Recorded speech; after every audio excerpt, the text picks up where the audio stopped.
39-second fight against Rick Spain here in Atlantic City on June 20th. That's Tyson.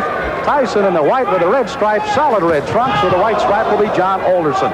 Alderson, a tremendous height advantage. Al, how much will that play a factor in tonight's fight? Well, he has got to keep Tyson off him. Use the jab, the straight right hand. And Mike Tyson gets inside very effectively. It's one of the things he does. And he'll go to the body once he gets there. So I don't know if the height in itself will be a big edge for Alderson. Alderson said if he does get inside, look for me to tie him up. I'm not going to try to rumble with him in there.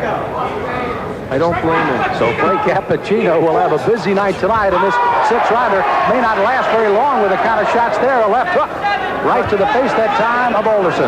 That was a strange punch, but Tyson is so powerful. No matter how he delivers those punches, they hurt. Boy, every punch Tyson throws is meant to knock you out. Now, as he gets on against tough competition, the question is, when he comes in like this, will he get nailed with counter shots? That's really what Alderson wants to do. Tyson, you heard documented, of course, the young man fighting very well, amateur 25-2. A boxing historian, reads book after book of boxing and watches all historic films of the greats.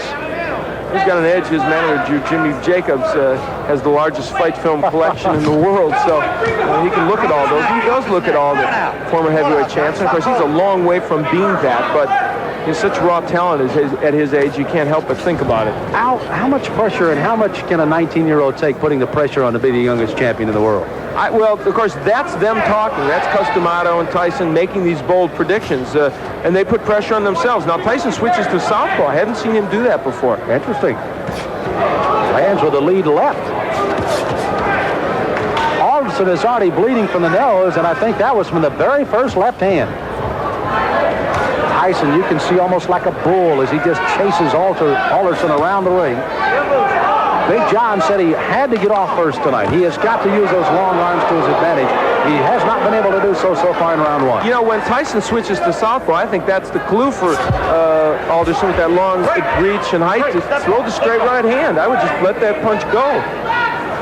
Alderson, a very good amateur record, 154-12. Took 3 years off from boxing, however. Worked in the mines in West Virginia. They started the laying off down there, and he went back into the boxing ring. And here he is at 4-0 with 4 knockouts. And already he's had a rugged first round. For Alderson, I think the key, he has got to throw that jab and follow with the straight right. Has done that only once and did land the right, although it didn't hurt Tyson. There it is. Now that right missed, but if he keeps doing that, he's going to give Mike Tyson something to think about as he comes in. There it is again, and he landed the right. At least to keep him from lunging at him with the big hands that he's throwing so far. That's exactly right, Sam.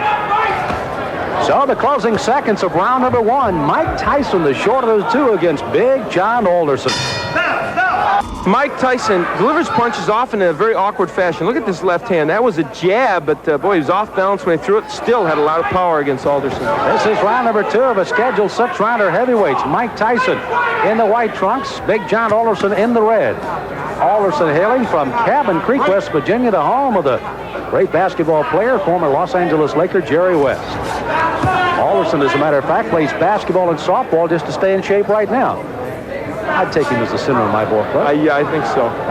Muscle underneath. Now, Tyson, they told him to go to the body, and he's trying to do that in this round. But Mike hasn't been that busy when he gets on the inside.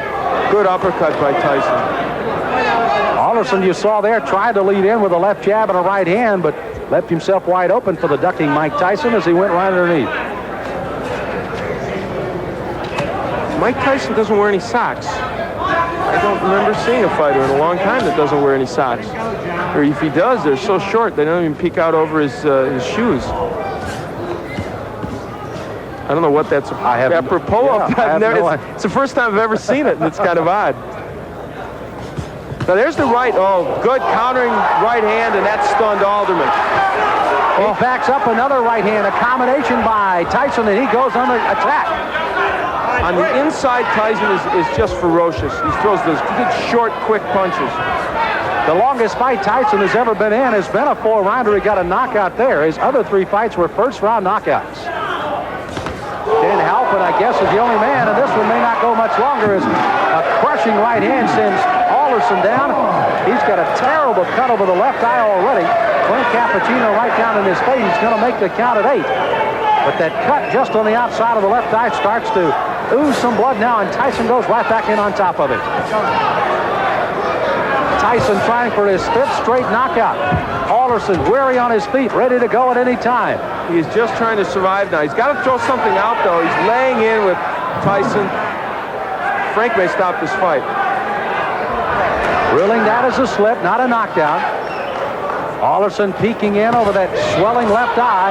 And here comes Tyson. Alderson throwing the right hand, no effect. Left hand that time, Cincy reeling against the ropes.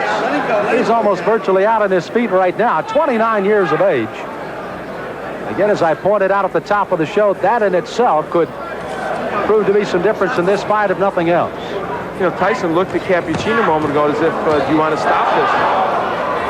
There he goes right back to work on that left eye as Alderson stays on his feet. Try to gamely throw a right hand as you see the closing moments of the second round here. Alderson down in this round, may survive as he goes down again at the bell. He's got to get up. Now, a fighter cannot be saved by the bell in any round with the exception of the last, so he must come to his feet at the ruling of the referee says okay. He is, and he goes into his corner. But if he comes out to answer this bell, it'll be a gutty performance by Big John Alderson. Here's his mouthpiece. Here's his mouthpiece. Here's his mouthpiece. Look, why don't you just come back and fight another time? Huh? Okay.